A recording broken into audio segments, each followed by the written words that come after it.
দেশের প্রায় ২২ লাখ সরকারি কর্মকর্তা ও কর্মচারীর মুখে এখন একটি আলোচনা, নবম পে স্কেল। দ্রব্যমূল্যের লাগামহীন ঊর্ধ্বগতি আর জীবনযাত্রার ব্যয় যখন সাধারণ মানুষের নাভিশ্বাস তুলছে, তখন সরকারি কর্মচারীদের দৃষ্টি এখন সচিবালয়ের দিকে। নতুন বেতন কাঠামোর যে রূপরেখা তৈরি হচ্ছে তা নিয়ে যেমন আছে আশা, তেমনি আছে অনিশ্চয়তার মেঘ।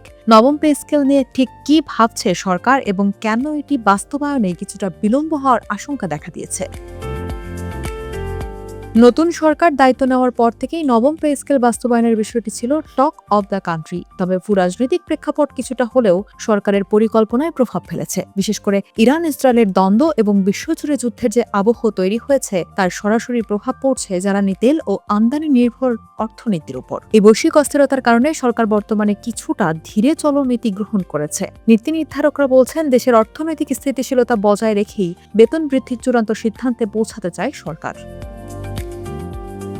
অবশ্য আশার কথা শুনিয়েছেন খোদ প্রধানমন্ত্রী তারেক রহমান। তিনি ইতোমধ্যে সরকারি চাকরিজীবীদের নতুন পে স্কেল বাস্তবায়নের সুস্পষ্ট আশ্বাস দিয়েছেন। অর্থ বিভাগের কর্মকর্তারা মনে করছেন, যেহেতু সর্বোচ্চ পর্যায় থেকে প্রতিশ্রুতি এসেছে, সেহেতু বেতন কাঠামো বাস্তবায়ন হবেই। তবে তারা স্পষ্ট করেছেন যে বর্তমান আর্থিক সীমাবদ্ধতার কারণে সব সুপারিশ একেবারে বাস্তবায়ন করা সম্ভব নাও হতে পারে। বিষয়টি নিয়ে জাতীয় সংসদের আসন্ন অধিবেশনে বিস্তারিত আলোচনার সম্ভাবনা রয়েছে এবং ইতোমধ্যে সংসদীয় কার্যপ্রণালীর প্রস্তুতি শুরু হয়েছে।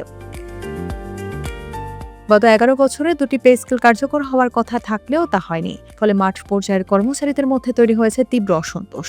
বাংলাদেশ সরকারি কর্মকর্তা কর্মচারী কল্যাণ সমিতির তথ্য মতে, নিম্ন গ্রেডভুক্ত কর্মচারীরা আজ ঋণের বোঝায় জর্জরিত। মাস শেষে বেতন হাতে পাওয়ার ১০ থেকে ১৫ দিনের মধ্যেই তা শেষ হয়ে যায়। দ্রব্যমূল্যের এই অগ্নিমূল্যের বাজারে ২২ লাখ কর্মচারী পরিবারের জীবনমান এখন সংকটাপন্ন। এই বিশাল জনবলকে সন্তুষ্ট না রেখে দেশের উন্নয়ন কার্যক্রম সচল রাখা বড় চ্যালেঞ্জ হয়ে দাঁড়িয়েছে। আসন্ন বাজেটে বরাদ্দ নিশ্চিত করার দাবিতে এখন রাজপথে নামার প্রতিশ্রুতি নিচ্ছে বিভিন্ন সংগঠন।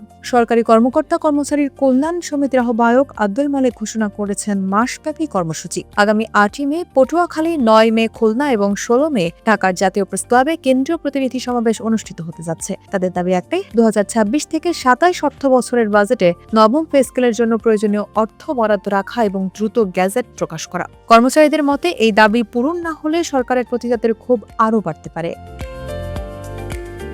সবশেষে সবচেয়ে গুরুত্বপূর্ণ তথ্যটি হলো কমিটির সুপারিশ। বিভিন্ন সূত্রে জানা গেছে, ৩ বেতন কমিশনের প্রতিবেদন পর্যালোচনা করে গঠিত কমিটি তাদের সুপারিশ জমা দিয়েছে। সেখানে আর্থিক চাপ সামলাতে পুরো পে স্কেল একেবারে না দিয়ে ধাপে ধাপে বাস্তবায়নের পরামর্শ দেওয়া হয়েছে। অর্থ মন্ত্রণালয় ইঙ্গিত দিয়েছে যে আগামী ১ জুলাই থেকে প্রথম ধাপের সুপারিশ অর্থাৎ মূল বেতন বৃদ্ধির বিষয়টি কার্যকর হতে পারে।